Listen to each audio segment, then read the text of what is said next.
কৈছে এজন মানে হেৰি কবিৰাজ ধৰিছে আপুনি ইয়াত আহিবলৈ উপস্থিত হৈছে কি ক'ব?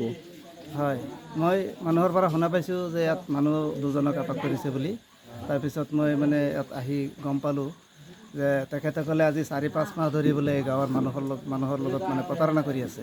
মাটিৰ তলৰ পৰা বোলে ভুন ওলায়, ভুনৰ কলহ ওলায়, সিহঁতে পইচা দিলে বোলে ডাবল কৰি দিব পাৰে।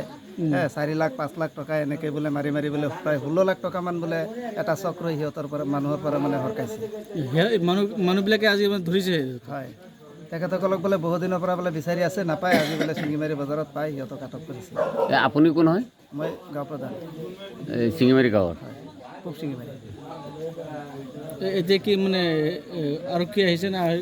নাই, আমি আৰক্ষীক কল কৰিছিলোঁ। তেখেতে কিবা কাৰণত আহিব নোৱাৰাত মানে তেখেতৰ ওচৰত মানে লৈ যাম, তেখেতক চমজাই দি। এতিয়া আৰক্ষীক চমজাই দিব? হয়।